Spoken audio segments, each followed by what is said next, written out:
Olá, bem-vindos ao Connected Shop Floor, o podcast onde vamos falar sobre desafios, conquistas e oportunidades no chão de fábrica. Eu sou o Marco Jano Carvalho e hoje, no nosso primeiro episódio, tem comigo o Domingos Pinto, CEO da Simoldes. Domingos, muito obrigado por teres vindo e de aceitares este desafio. Obrigado eu, em nome da Simoldes e em nome pessoal também, e sendo o primeiro. Exatamente, estamos aqui a fazer uma primeira conversa. Nunca fizemos isto antes e temos muito orgulho em te ter aqui. Domingos, para quebrar um bocado de gelo e fazer assim uma pergunta um pouco diferente do normal, se o chão de fábrica português fosse um filme, para ti qual é que seria? Um grande desafio. Uma missão impossível.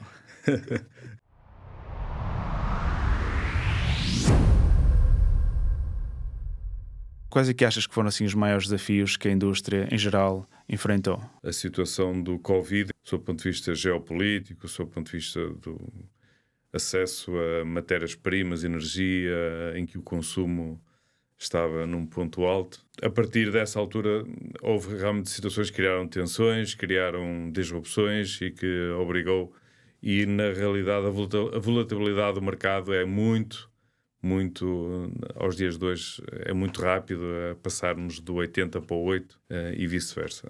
Passar do 8 para o 80 também pode acontecer. Para isso, acho que é importante um nível de preparação grande. Ou seja, sentes que já não há aquela estabilidade do mercado que havia antigamente, isto facilmente pode mudar tudo. Exatamente. Portanto, todo, e agora, enfim, falando em particular da indústria que conheço melhor, toda aquela estabilidade do mercado, com uma previsão, digamos assim, 2, 3 anos, assim, bastante estável, pelo menos, desapareceu completamente. A visibilidade agora são dias de mercado. Trabalhas aos dias? O teu planeamento é aos dias? O nosso planeamento, nós temos firmes encomendas, nós trabalhamos para 2 dias de produção, para encomendas a 2 dias. Ao final de 2 dias podemos parar ou podemos ter que acelerar.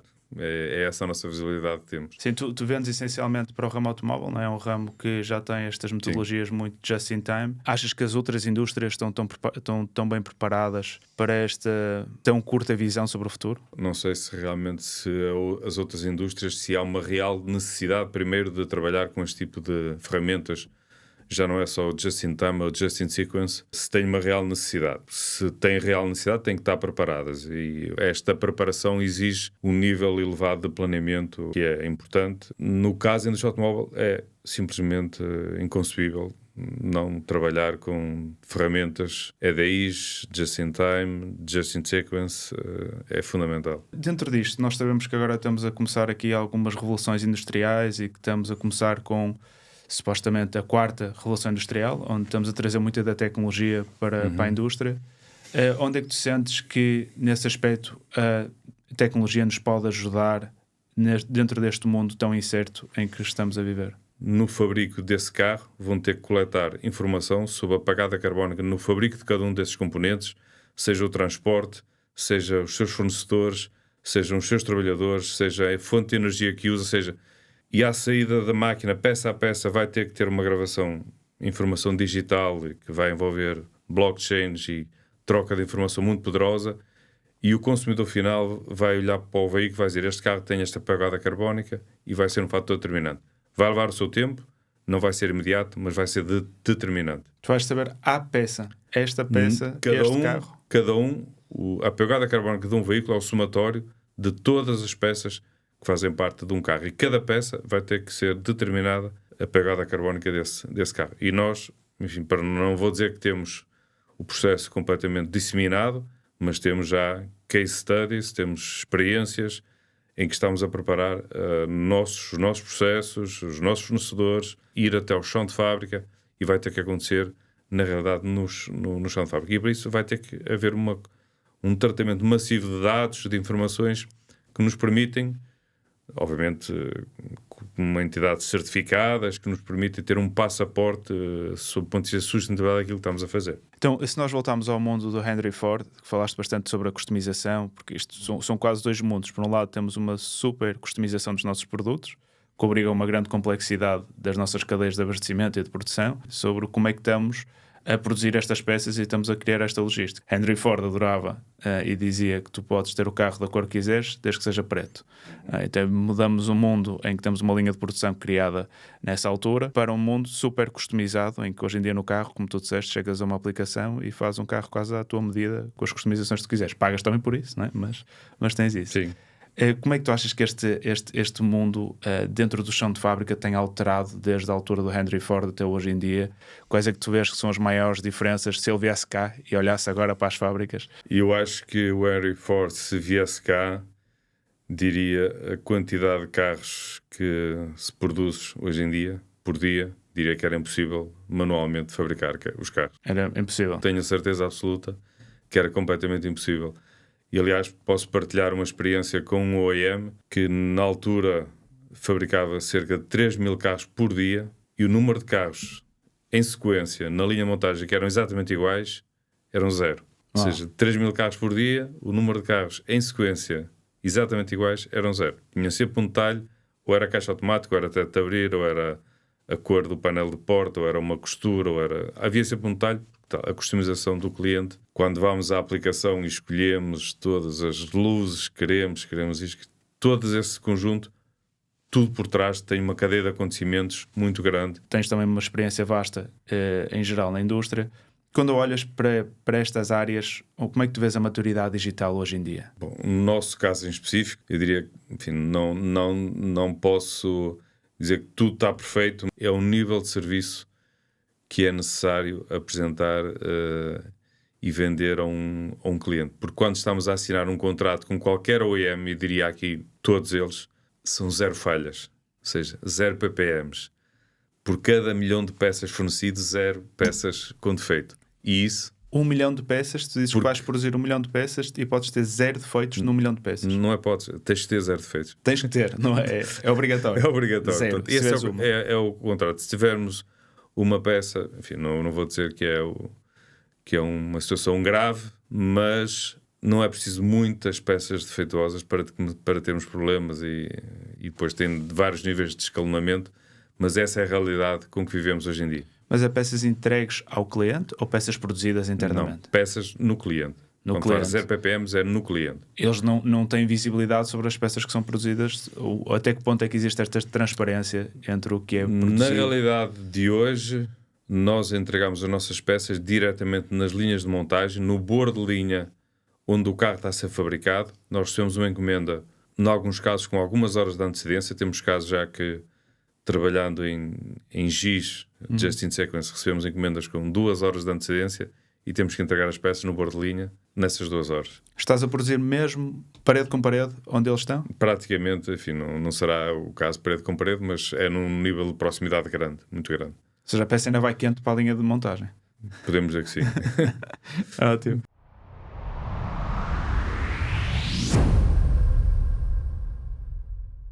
Dentro disso, qual é que achas que são as tecnologias que neste momento tu irias dizer que vão ter maior impacto na indústria, tanto agora como para a frente? Se tivesses que escolher 2, 3 tecnologias que achas que são importantes termos. Bom, a inteligência artificial, sem dúvida, vai ter grande impacto na indústria, e digo não só por ser um chavão, porque toda a gente fala nisso. Na realidade, nós estamos a desenhar processos que vão integrar claramente inteligência artificial. Com a inteligência artificial são os processos em que à data de hoje e são as fábricas em que à data de hoje temos realmente 0 defeitos. Conseguimos cumprir o objetivo sem grande esforço e de uma forma, digamos, mais sistematizada. Compreendo perfeitamente. Tentando, não nos prendemos muito mais tempo aqui nesta parte da tecnologia, mas tinha aqui só mais 2 perguntas que eu acho que possam ser interessantes para quem está a começar agora esta caminhada.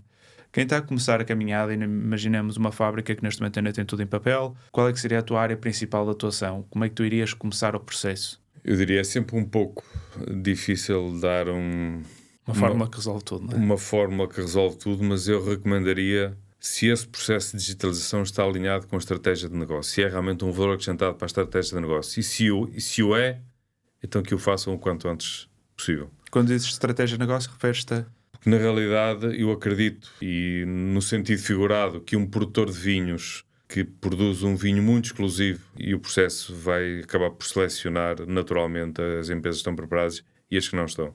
Sim, Não sim. quer dizer que seja em toda a indústria, mas claramente aquilo que nós vemos, e sob o ponto de vista de competitividade, é também para nós um fator muito relevante, porque acabamos por estar a falar num recurso que é escasso, que é o financiamento, porque à data de hoje as empresas também têm que se financiar, e utilizar todo o investimento que temos disponível com a maior e a melhor das eficiências é para mim também um fator de competitividade muito importante. Exatamente.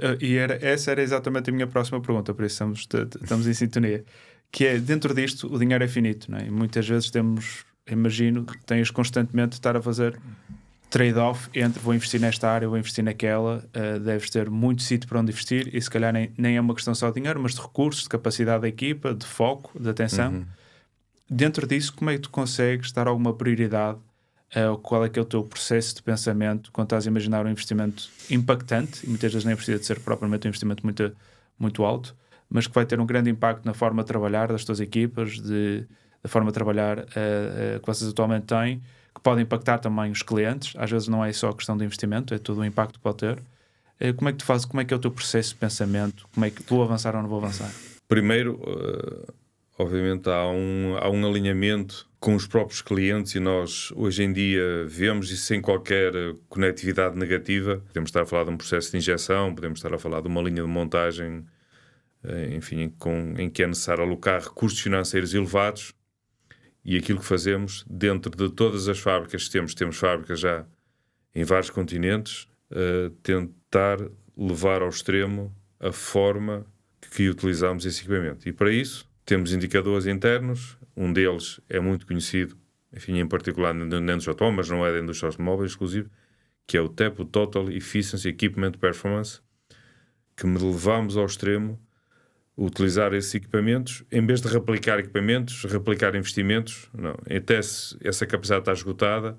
Ou seja, esse indicador diz-te o quanto estás a utilizar corretamente este asset que é o teu equipamento, não é? Exatamente. Durante 24 horas, 365 dias por ano. Exatamente. Qual é que é a sua taxa de utilização? Se quisermos levar ao extremo, a definição é essa: o dia tem 24 horas, o ano tem 365 dias. Se eu investi uma determinada recurso, montante financeiro, que, atenção, que arrasta muitos outros custos numa estrutura, o tema não é assim tão linear, porque na realidade este tema sendo discutido mesmo com alguém que não sendo da área técnica, da parte financeira, se percebermos todo o impacto que tem uma melhoria de 1% no TEP numa empresa, tem a ver com mão de obra, tem a ver com energia, com o espaço metro quadrado, porque cada espaço metro quadrado tem um custo, e esse custo, se for utilizado com mais eficiência, agora não estou a falar de equipamento, estou a falar da fábrica a construir. Sim. Tem um custo metro quadrado, se eu utilizar esse custo metro quadrado com mais eficiência, garantidamente a minha eficiência nos custos vai aumentar drasticamente. Então tu olhas muito, okay, este equipamento está a ser utilizado de forma efetiva, isto vai ter naturalmente um impacto sobre todos os outros investimentos à volta, arrasta toda a estrutura de custos que está à volta. Então olhas muito para dados. Há sempre vários fatores de análise quando vamos para um projeto novo, e quando falo um projeto novo com dimensão. Quando digo com dimensão, estamos a falar que poderá ter implicações de aumentar a nossa capacidade produtiva, investir em mais equipamentos, e poderá ser, no extremo, uma unidade industrial nova. Quando tomamos uma decisão, temos de ter a certeza absoluta para o tipo de equipamentos necessários e para também a localização geográfica, e que tenha um determinado payback, e que o negócio realmente, dentro de determinadas condições, que nós sabemos que não são absolutas, porque certezas elas não existem. Exatamente. Temos poucas, infelizmente. Há determinadas condicionantes no mercado, e com essas condicionantes estamos a tomar a decisão que reduz o risco dentro dos parâmetros que achamos normais. É isso que nós fazemos. Claro que sim, mas imagina, por exemplo, do que eu compreendo, vocês fazem projetos muito grandes com os vossos clientes que são multinacionais muito conhecidas. Imagino que o processo de negociação não seja propriamente uma coisa muito fácil, não é? Deve ser um processo longo, e que deve chegar ali a uma altura em que tu vais recorrer ao teu instinto. Olha, vou continuar neste processo, vou bater a mão, vou manter aqui na minha linha. Quer dizer, há um certo ponto que os dados, por muito que os tenhamos, chega ali a uma parte de instinto, ou não, ou isto é puramente pragmatismo e tomada de decisão pragmática? É uma mistura das duas. Obviamente, aquilo que eu tento incutir dentro da organização, temos de ter um nível de preparação de dados, porque sabemos que o nível de exigência é muito elevado e temos que saber quais são as linhas vermelhas a partir das quais nós não ultrapassamos. E saber qual é essa linha tem a ver com esse nível de rigor nos todos os dados que temos. Ou seja, este é o nosso custo e é a linha a partir da qual nós não pretendemos. Se não a soubermos, vamos andar a tirar e podemos correr o risco. E cada vez mais esse tipo de oportunidades estão a desaparecer porque cada vez mais o nível de conhecimento do nosso cliente também é muito elevado. Enfim, temos que estar dentro daquilo que são as leis da concorrência do mercado e já não há aqui... Bem, é claro que há sempre algumas coisas, alguns mercados podem ser algumas exceções. Falei há pouco nos vinhos, mas pode ser um outro qualquer. Que se fazia muitos negócios à volta da mesa, não é? Numa boa refeição, era muito à base de relações, conhecer as pessoas, confiança. Hoje em dia achas que isso está mais de lado e é serviço? Quem entregar o melhor serviço, quem for mais barato, ganha a conta? Claramente nada contra quem faz negócios à volta da mesa, mas hoje em dia, e acho que seguramente há segmentos do mercado onde isso pode acontecer, claramente nem do automóvel. Acabou. Acho que essa parte terminou. São factos. Todo o teu historial é importante, todo o teu fator de competitividade é importante e, na realidade, os próprios OEMs, com toda esta transição energética que existe e o nível de investimento que existe à escala global para uma transição energética que acredito que à data de hoje não sabemos muito bem se vai ser o carro elétrico, se vai ser o carro a hidrogénio, se vai ser o carro híbrido, se vai ser com combustíveis sintéticos.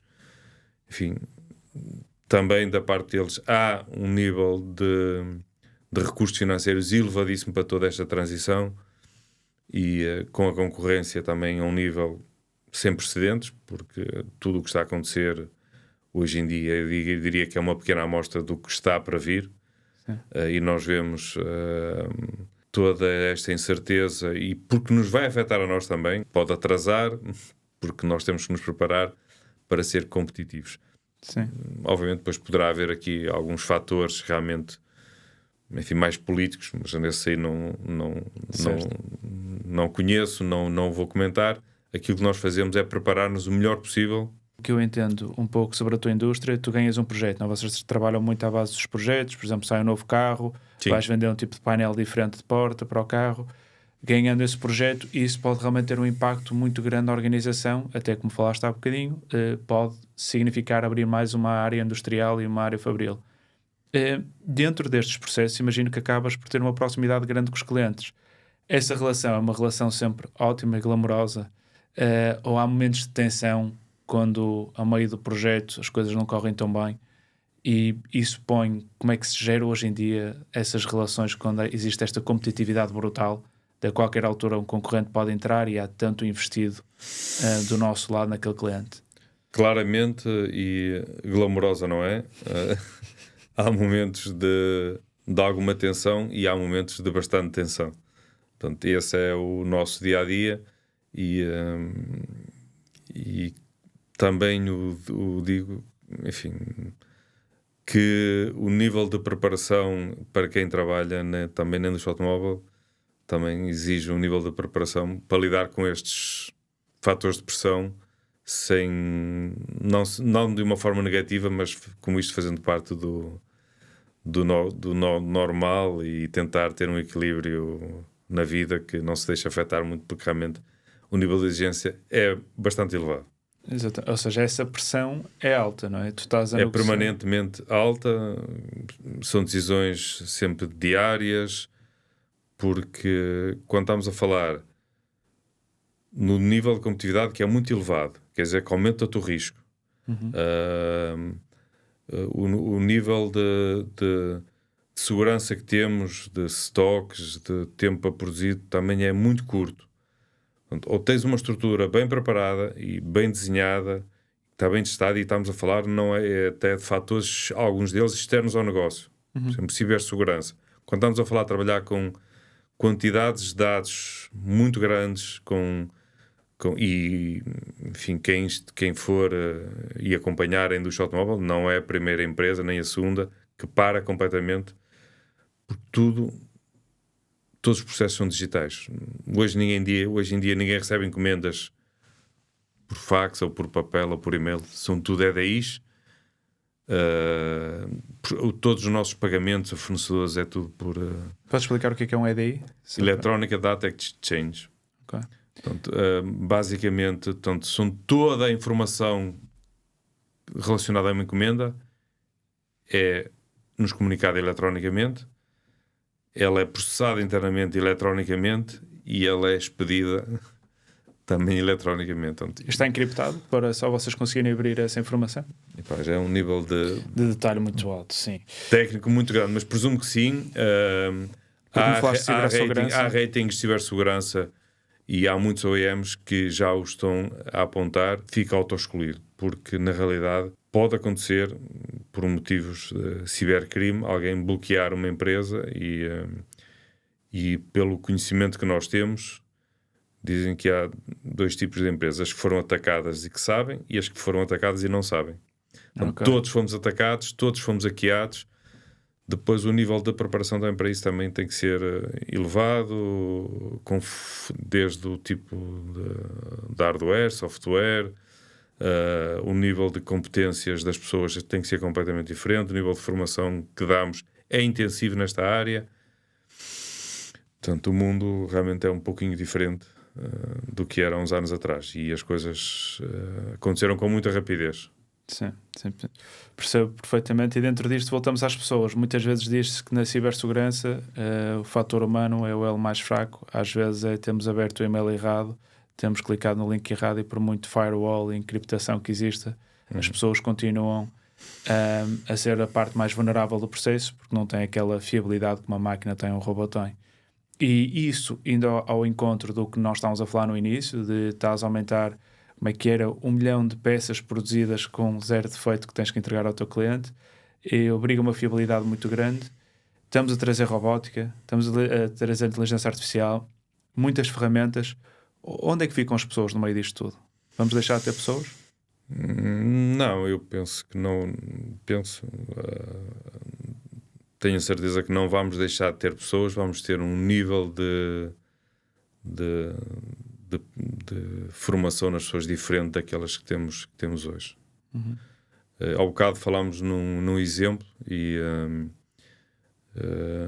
quando estamos a falar de controlar a qualidade de peças ou determinadas características de peças, na realidade, quando estamos a falar na indústria automóvel, temos controle de qualidade por variáveis, ou seja, estamos a medir uma variável, é 1 milímetro mais ou menos uma tolerância. Portanto, é uma variável em que claramente a tecnologia consegue ultrapassar isso facilmente. E depois temos por atributos. Os atributos, se tem uma mancha, se tem um defeito, um determinado defeito, é um atributo depois que é mais difícil quantificar. E aí a inteligência artificial pode nos ajudar. Porquê? Porque mesmo respeitando quem está num posto de trabalho, um operador, temos que perceber quem está 8 horas seguidas em frente a um posto de trabalho e tem que tomar uma decisão de 40 segundos e olhar para uma peça, e é uma responsabilidade grande, e estar a exigir que uma pessoa esteja 8 horas, muitas das vezes em condições, embora, enfim, existem normas para tentar dar condições, é um processo que não tem redundância zero, é falível e podem acontecer falhas. Na realidade, a tecnologia ultrapassa essas falhas e consegue-nos dar mais garantias, e aquilo que nós chamamos na indústria automóvel ter um sistema Poca-Yoca, ou seja, verdadeiramente prova de erro, não é? Há prova de erro. Exatamente. Mas dentro disto fala-se de dois mundos: um mundo em que a tecnologia vai substituir as pessoas, e outro mundo em que a tecnologia está a aumentar a capacidade que nós temos. seja, olhando, por exemplo, para o chat GPT, nós estamos a interagir com o chat, ele por ele não dá as respostas, e nós aprimoramos os dois, de quase um trabalho de ping-pong, aprimoramos e fazemos em conjunto um trabalho melhor. Dentro destes dois mundos, substituição e complementariedade, como é que tu vês isto a acontecer no chão de fábrica? No chão de fábrica, aquilo que eu acho que vai acontecer é um processo natural em que vamos ter pessoas mais qualificadas a trabalhar com robôs colaborativos, a trabalhar com robôs de várias naturezas, com AGVs, a transportar peças, a fazer programas, e que vai acabar por as pessoas acabarem por terem mais tempo e não aquele trabalho intensivo do chão de fábrica, de estar 8 horas numa máquina, ter 1 hora para entrar, 1 hora para sair. E depois também nisto tudo, todas as ferramentas digitais para trabalhar à distância, de onde é possível. Hoje em dia nós temos todas as máquinas, e aí sim, podemos dizer, em todas as geografias no mundo, nós podemos, num simples telefone, enfim, não é qualquer um, mas destes mais recentes, num iPad, num computador, ter acesso a todas as... ligar-nos a todas as máquinas, ligar-nos a todos os processos. Podemos dar acesso aos nossos clientes também aos nossos processos, comunicamos todos esses dados, aqueles que acordamos comunicar com os nossos clientes, e garantidamente não está ninguém a interferir no processo. Quando coletamos dados de uma determinada máquina e estamos a comunicar esses dados com os nossos clientes, obviamente são processos automáticos e não há ninguém a interferir nesse processo. Obviamente houve um nível de preparação anterior para desenhar o processo, para que ele funcione. Há protocolos que têm que ser cumpridos, há questões de cibersegurança que têm que ser cumpridas e têm que ser tomadas muito a sério, porque ao bocado estamos a falar em 3 tecnologias, eu falei acho que 2, inteligência artificial e blockchain e diria também cloud. Portanto, são neste momento as 3 tecnologias que diria algumas delas mais avançadas, em estágios mais avançados do que outros, mas claramente fazem parte já do nosso dia-a-dia. Sim, sem sombra de dúvida. Se calhar a blockchain é que ainda está a tentar entrar mais, a ganhar mais um caso de uso, não é? Que possamos ter nas fábricas.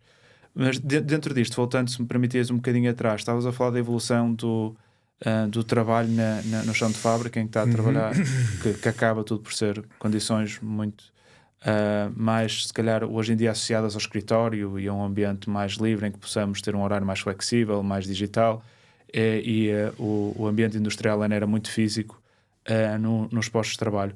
Isso a nível de recrutamento, as fábricas estão normalmente em zonas mais periféricas dos centros urbanos. Como é que tu vês que este recrutamento está a acontecer? É fácil hoje em dia recrutar o talento que precisamos e as pessoas que precisamos? Eu diria que não é fácil.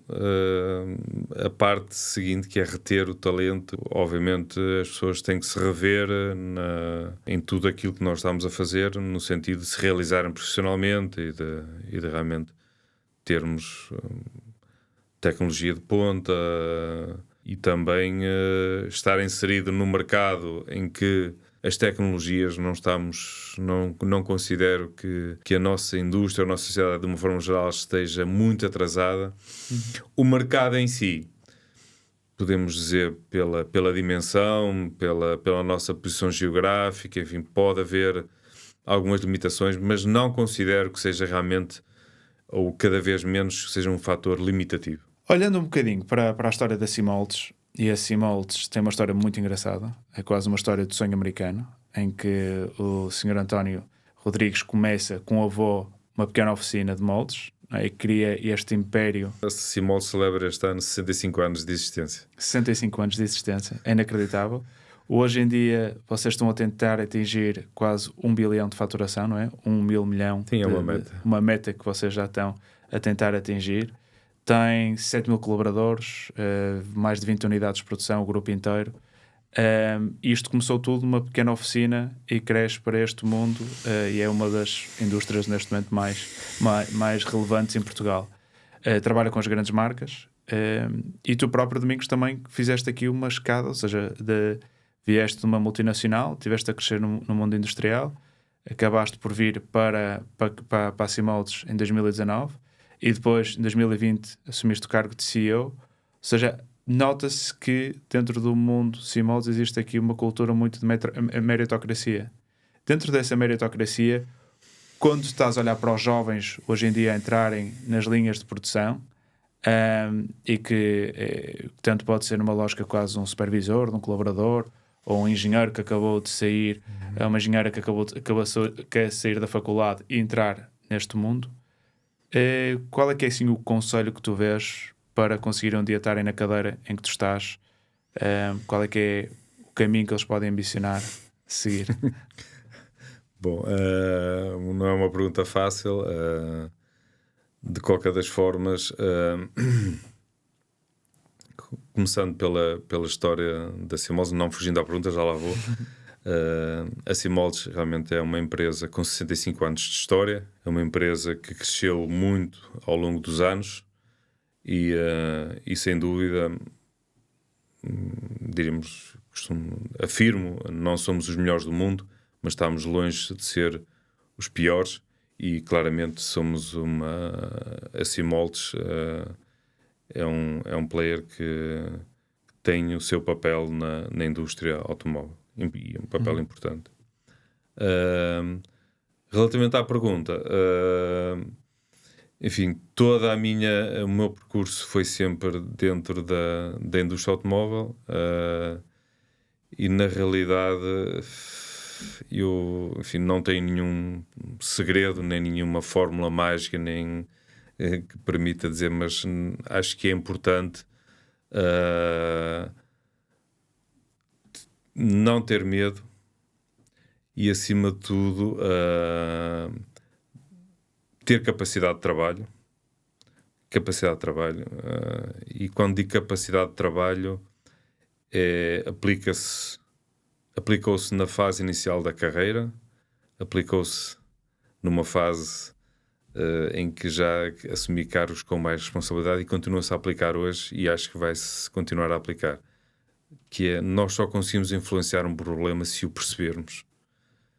E podemos estar a falar de um problema de mercado, podemos estar a falar de um problema técnico, em todas as áreas nós só conseguimos influenciar um problema se o percebermos. E quando o percebermos, exige capacidade de trabalho, exige dedicação, exige esforço, e exige também que tenhamos a capacidade de ter balancear entre o que é a vida profissional e a vida pessoal. É muito importante.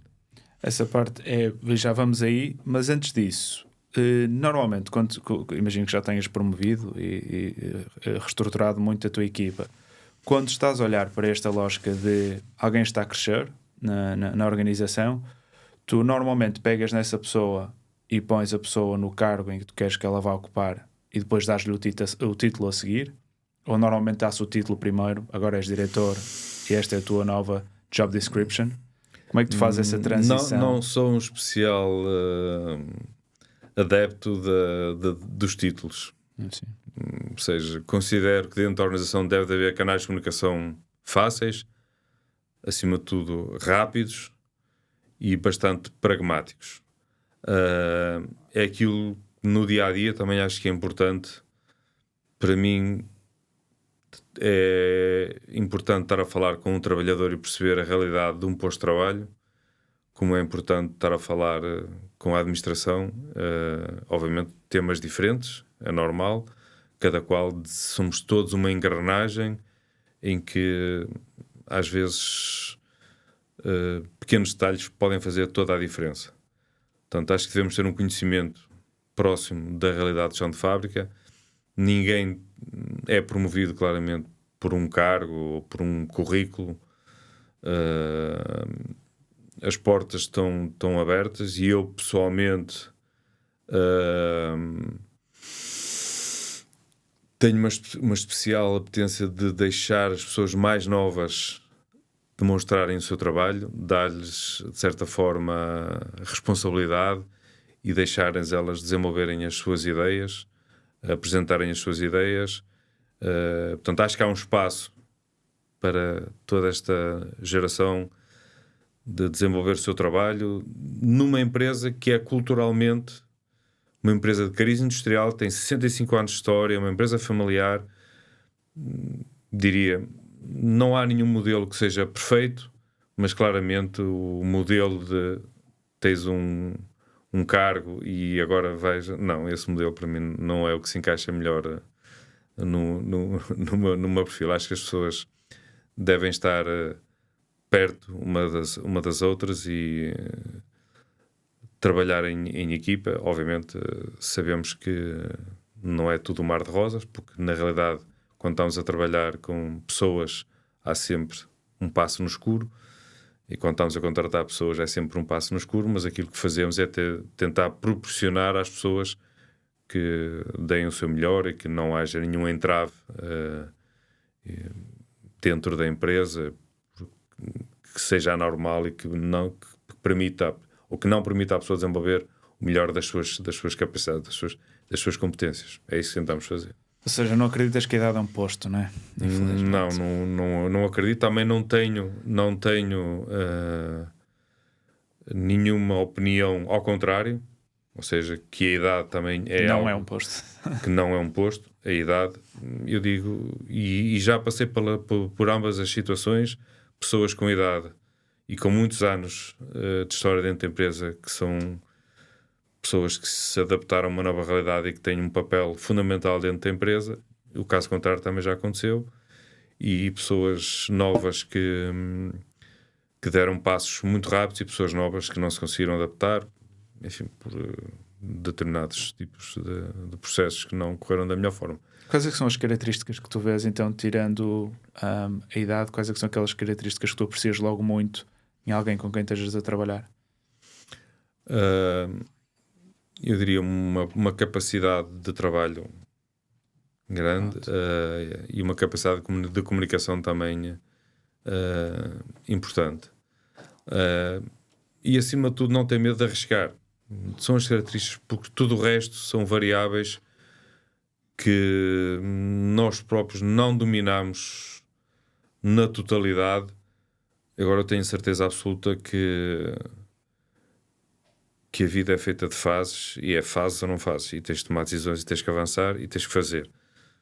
Porque se começarmos a ter muitas dúvidas e a ter medo de tomar decisões, vamos formatar o nosso caráter profissional e vai-nos afetar, claramente. Se é um fator muito intrínseco, eu diria que não. Acho que deve ser treinado e devemos puxar pelos nossos limites e quando saímos da nossa zona de conforto, quando saímos da zona e nos sentimos um bocado perdidos, é aí que estamos naquela fase em que surgem as melhores ideias, em que surgem as melhores decisões, sabendo de antemão que podem acontecer sim. erros, podem acontecer más decisões. Mas acho que é nessa fase em que estamos realmente fora da zona de conforto, em que acabam por acontecer as melhores decisões. É aí. Sim. E as maiores aprendizagens, não é? Sim, e as melhores aprendizagens, como houve também. É isso. Eu digo que gosto sempre de sentir que sou a pessoa mais burra na sala, porque sou o que estou a aprender mais. Se calhar é porque realmente sou o mais burro, mas espero que seja porque estou a aprender muito com quem está dentro da sala. Olha, dentro disso, falaste há bocadinho, e imagino que o teu cargo tenha muito stress, falamos sobre o stress, falamos sobre decisões difíceis, e depois falamos um pouco sobre uma rotina saudável. Isto é possível? Falamos muito work-life balance, é possível uma utopia em que todo o stress que nós temos, e que falamos há bocadinho dos clientes, à produção, à personalização, a mudanças e visão de 2 dias que tenho de produção para a frente, quer dizer, todo este turbilhão, é possível a seguir ter uma vida equilibrada e balanceada? Eu acho que sim, que é possível. Eu diria tanto na vida pessoal como na vida profissional, às vezes comento e digo abraçar a simplicidade das coisas é também é preciso ter uma capacidade grande. E eu próprio digo, enfim, não vou só partilhar o meu ponto de vista e não passa disso. Tento realmente ter uma vida simples, não complicar muito a minha vida, portanto, e realmente quando saio de um ambiente de trabalho, enfim, não vou dizer sempre, porque há realmente, não posso dizer que há situações que nos afetam, mas de uma forma normal, tento, quando saio do ambiente de stress, e quando digo ambiente de stress é sair da fábrica, como todos nós, e quando tento desligar Bates mesmo a porta, não é? tentar fechar a mesma porta. Enfim, pode demorar às vezes 100 metros, quando sai da fábrica pode demorar 1 quilómetro, mas desligar, porque na realidade depois acho que nós, se exercitarmos e pensarmos, enfim, na realidade, quando estamos em casa com a família ou com os amigos, não estamos a interferir em nada no processo. Portanto, a única coisa que nos pode acontecer é uma noite mal dormida a pensar no assunto. Não quer dizer que às vezes não possa ser útil, mas de uma forma geral, viver esse ambiente de uma forma não ajuda, porque no dia seguinte não vamos estar bem preparados ou não vamos estar na melhor forma, e tal como um atleta, portanto, o descanso e tentar passar por momentos com um pouco mais de descontração, acho que ajuda um pouco no dia seguinte estarmos melhor preparados para isso. Agora cada qual tem a sua fórmula. Enfim, as minhas rotinas são rotinas muito básicas, mas que me ajudam muito, e não quero sair delas. E tens muita tecnologia nessas tuas rotinas? Não, nesse aspecto não. Deixas a tecnologia no trabalho? Sim, é algo que partilho. Não digitalizo a minha vida pessoal, e a minha vida pessoal resume-se muito a gostar de partilhar uma boa refeição à volta com amigos e com família, com um bom vinho.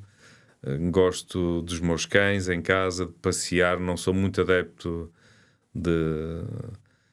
enfim, espero que as pessoas que têm mercado de ginásio que me perdoam, mas gosto de desporto, mas de uma coisa mais básica: sair de casa, calçar umas sapatilhas e dar uma corrida, correr ao ar livre, e juntamente com os meus cães regressar, e passa por isso. Gosto muito de ler, ter momentos tranquilos, de ouvir música, mas não muito mais. Não sou um especial fã, nem tenho nenhum objetivo na minha vida de conhecer o mundo inteiro e dar a volta ao mundo, ou de escalar o Everest, com todo o respeito por quem o fez, e cada qual se desafia. Enfim, estou a partilhar um aspecto mais pessoal da minha vida. E dentro de... Eu sei que, por acaso, falaste nos teus cães, sei que tens 3 cães e todos eles têm assim um nome peculiar, não é? Sim. Então, queres contar um bocadinho a história? E todos eles são pessoas com personalidades. São personalidades históricas, com personalidades fortes. Um deles é o Winston Churchill. Portanto, eu tenho um bulldog inglês, é o Churchill. Tenho um Border Collie, que é o Isaac Newton. Esse é o Newton. E tenho um pastor belga, que é o Max Planck, e chama-se Planck. Boa, ok. Pelo menos puseste ali muita pressão nos cães. Eles têm que ser alguém na vida. Eles não se sentem muito pressionados. Acho que eles têm uma vida boa, e é um dos elementos para mim, porque, enfim, é isso sim, já desde muito tempo gosto de conviver com os animais, e são realmente bastante, eu diria, não é fidelidade, são leais na relação que têm connosco, e realmente gosto de ver a alegria dos cães, e ajuda-me bastante a relaxar. Ótimo.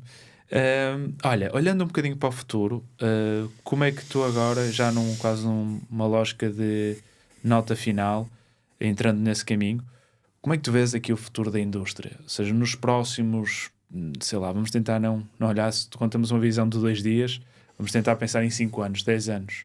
Vês a indústria a mudar da mesma forma como falamos há bocadinho da altura dos fortes pretos para o que nós temos hoje em dia, com a entrada desta tecnologia toda? Sentes aqui um momento exponencial de alteração da indústria, ou já estabilizamos essa alteração?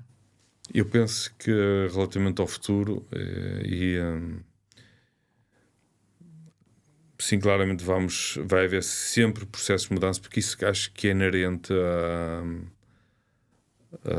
à indústria em si. E há pouco falámos no Air For, e eu acredito que quando começaram a colocar os primeiros carros na estrada, todos os meios de locomoção que eram a cavalo e com carroças, as pessoas na altura, sim, mas o que é que vamos fazer ao negócio da palha para dar de alimentos aos cavalos e aos cavalos? E tudo isso passou por enfim, na época, digamos, numa dimensão completamente diferente, mas foi um processo de mudança. E acho que vai continuar a acontecer esse processo de mudança. Os processos de mudança, obviamente, têm sempre implicações. Alguns são mais disruptivos que outros. Acho que nós estamos nessa fase transitória. Talvez induzidos um pouco, não só, mas por uma geração que vive problemas relacionados com as alterações climáticas, com pessoas que valorizam muito mais o que é o mundo digital e basta simplesmente pensar. Eu, quando tinha 18 anos, era um status ter um carro. Hoje em dia, claramente não parece que seja esse no caso. Mas não achas que nós vivemos numa sociedade que cada vez menos temos, desde o Netflix a Ubers, parece que tudo hoje em dia é um serviço, mas cada vez menos temos propriedade nossa, até as próprias casas, não é? Hoje em dia é quase impossível alguém que conseguir comprar uma casa. Achas que temos acesso a tudo e cada vez é tudo mais uma lógica de serviço e compramos menos carros? E achas que a tendência dos carros vai ser cada vez mais um Sim, serviço também, e um claramente, renting? aquilo que eu acho é que a quantidade de serviços que temos disponíveis realmente não nos permite ser donos de tudo, e vai chegar também aos carros. Vai ser uma tendência. O carro vai ser um bem partilhado.